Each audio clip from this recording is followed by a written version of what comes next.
कि आज मई महीना का 5 तारीख है, जिसमें हम लोग टारगेट लिए हैं कि यह 10 दिन में इस 10th चैप्टर को कमांड करने का, जिसमें क्लास 8 से लेकर 12th प्लस कॉम्पिटिटिव के जितने भी स्टूडेंट होंगे उन सभी के लिए यह chapter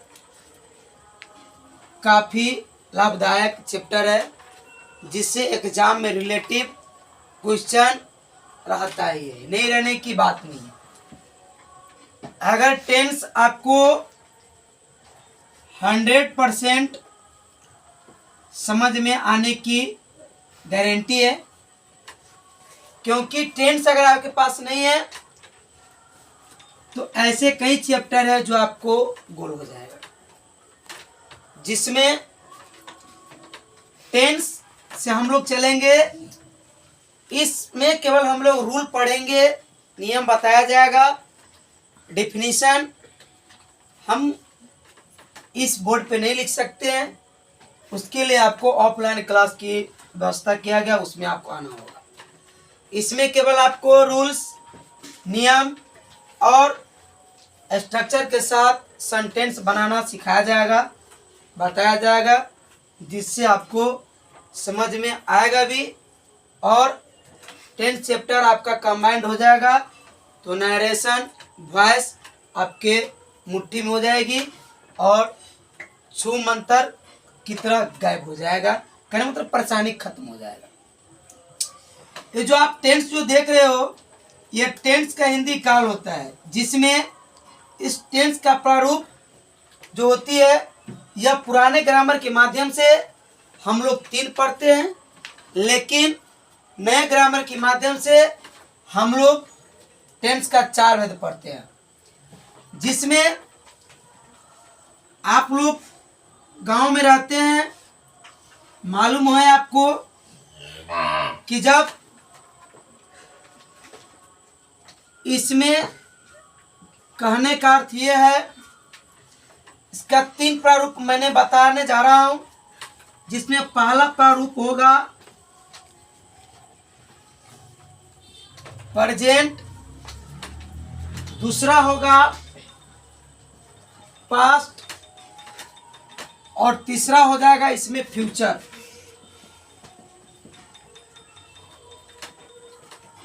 present, past, future.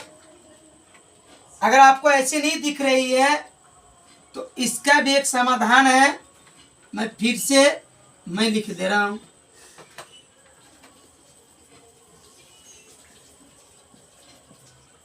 Present, past,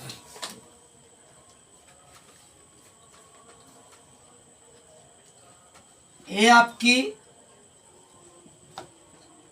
future, जिसमें प्रेजेंट, पास्ट, फ्यूचर। प्रेजेंट का अर्थ होता है वर्तमान, पास्ट का अर्थ होता है जो बीत गया, जिसे हम लोग भूत कहते हैं। फ्यूचर का अर्थ होता है जो आने वाले के लिए। वर्तमान में जैसे समझेंगे कि आज है 5 तारीख 5वां महीना 2025,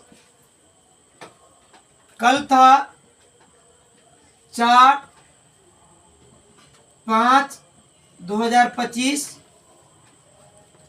और आने वाले में है 5/2025। ये आपका फ्यूचर है, जिसमें प्रेजेंट जो है 5/5 ये वर्तमान में आ गया, ये आपका पास्ट में आ गया, ये आपका फ्यूचर आ गया। इसे समझने का तरीका हमें ये होता है, हम इसलिए डेट बनाए हैं कि समझने में आपको परेशानी नहीं होगी, क्योंकि समय काल का अर्थ होता है समय, इसका एक दूसरा नाम होता है समय। इसीलिए समय के आधार पे हमने यह डेट और मंथ और वर्ष ये हमने दर्शाया गया है। तो आगे चलते हैं। हम इसे अगले टॉपिक पर चलते हैं, जिसमें प्रेजेंट के बारे में हम चर्चा करेंगे। प्रेजेंट के बारे में लेंगे क्या कि प्रेजेंट के लिए हम लोग लेंगे ऐसे कि प्रेजेंट का 4 भाग होता है।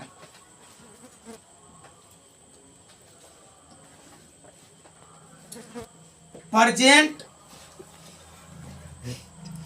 टेंस का 4 भाग होता है, जिसमें पहला का नाम सिंपल प्रेजेंट होता है,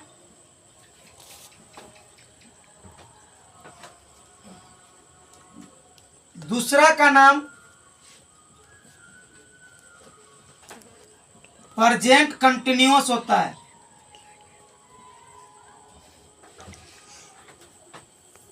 तीसरा का नाम प्रेजेंट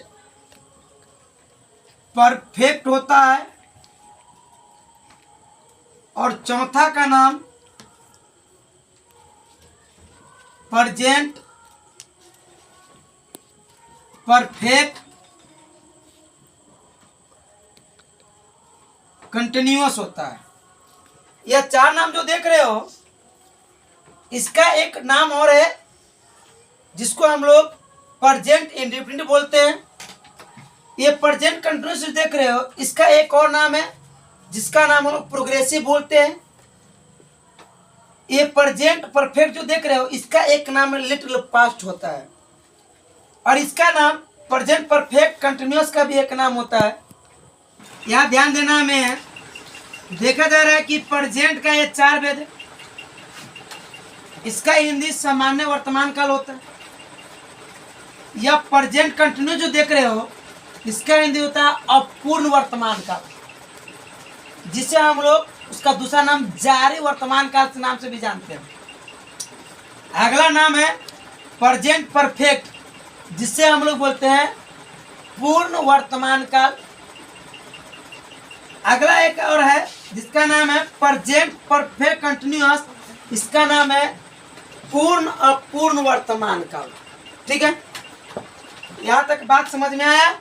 चलिए, यह प्रेजेंट में प्रेजेंट टेंस का हो गया।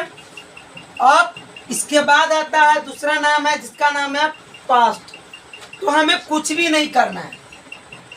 जिस प्रकार से इसका 4 नाम हुआ, उसी प्रकार पास्ट का भी नाम 4 होगा और फ्यूचर का भी नाम 4 होगा। तो प्रेजेंट के जगह पे हम लोग पास्ट को ले आएंगे और पास्ट की जगह पे फ्यूचर लाएंगे।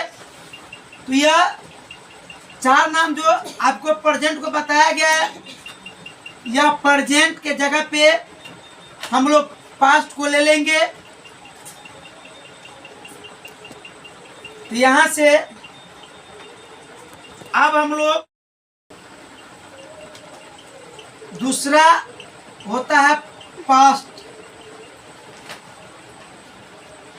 जिसमें सिंपल पास्ट कर लीजिए इसको, इसे पास्ट कंटिन्यूअस कर लीजिए और इसे पास्ट परफेक्ट कर लीजिए और इसे पास्ट परफेक्ट कंटिन्यूअस कर लीजिए। वहाँ पे प्रेजेंट था, इससे पहले वाले नंबर 1 में, नंबर 2 में पास्ट आ गया, जिसमें सिंपल पास्ट का अर्थ होता है सामान्य भूतकाल। पास्ट कंटिन्यूअस का अर्थ होता है अपूर्ण भूतकाल। पास्ट परफेक्ट का अर्थ होता है पूर्ण भूतकाल, और पास्ट परफेक्ट कंटिन्यूअस का अर्थ होता है पूर्ण अपूर्ण भूतकाल। यह 4 ये भी हो गया, 4 हो गया, तो 4 दूना 8 हो गया। अब हमें पास्ट के बाद फ्यूचर पर चलेंगे, जिस फ्यूचर पे 4 उसका भी भेद होगा। इसका नाम तीसरा में फ्यूचर आता है। फ्यूचर का भी 3 प्रारूप होते हैं। सॉरी 4 होते हैं, 4 नाम होता है, तो हम लोग ले लेंगे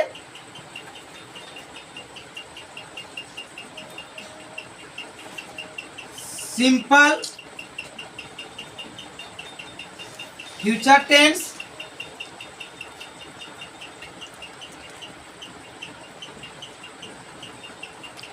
future continuous tense,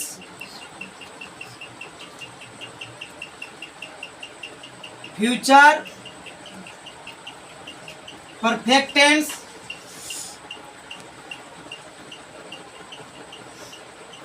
future perfect continuous tense. तो बच्चों ध्यान देंगे, इस वीडियो में हमने टेंस का 3 प्रारूप का नाम जाना। पहला मैंने बताया प्रेजेंट, दूसरा बताया पास्ट, और तीसरा मैं जो बताने जा रहा हूँ उसका नाम है फ्यूचर। यह सिंपल फ्यूचर का अर्थ होता है सामान्य भविष्यत काल। फ्यूचर कंटिन्यूअस का अर्थ होता है अपूर्ण भविष्यत काल। फ्यूचर परफेक्ट का अर्थ होता है पूर्ण भविष्यत काल। फ्यूचर परफेक्ट कंटिन्यूअस का अर्थ होता है पूर्ण अपूर्ण भविष्यत काल, जिसमें इस टेंस का 3 प्रारूप मैंने बताया, प्रेजेंट, पास्ट, फ्यूचर। हमने बताया कि एक टाइम एंड टेंस होता है, जो टेंस का एक प्रारूप होता है, जो 4 होते हैं नए ग्रामर के माध्यम से, जिसमें टाइम और टेंस समय और काल आता है, उसका नाम चौथा होता है, जिसका नाम होता है टाइम एंड टेंस। लेकिन ये 3 इस वीडियो में हमने 3 भेद जाना, और 3 भेदों में पहला का नाम प्रेजेंट, पास्ट, फ्यूचर याद कर लेंगे। सिंपल प्रेजेंट, और यहाँ पर तो फ्यूचर है, तो present continuous, present perfect continuous, ये 4 हो गया। सिंपल प्रेजेंट से हम लेते हैं, जिसका डिफिनीशन होता है कि जो काम या कार्य वर्तमान समय में अधूरा, जो काम या कार्य वर्तमान समय में अधूरा हो, उसे हम लोग सामान्य वर्तमान काल के नामों से जानते हैं। जिसकी पहचान होता है जिस हिंदी वाक्य क्रिया के अंत में ता है, ती है, ते हैं, ता हूँ, ती हूँ, ते हो इत्यादि लगा हो, उस वाक्य का प्रयोग हम लोग सामान्य वर्तमान काल में करते हैं। आइए पहचान हम लिखते हैं बोर्ड पे। पहचान के बारे में हम लोग जानेंगे। डिफिनेशन मैंने बताया है, पहचान जान लीजिए, अच्छा रहेगा। आइडेंटिटी, आइडेंटिटी इसका हिंदी होता है पहचान।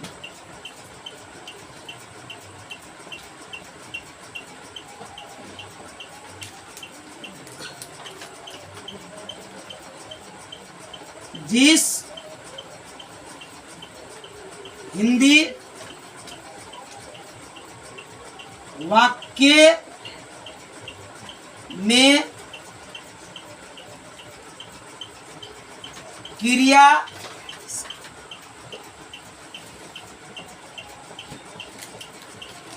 के अंत में ता है, ती है, ते हो,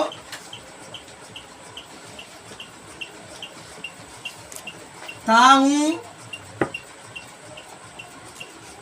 ती हूँ,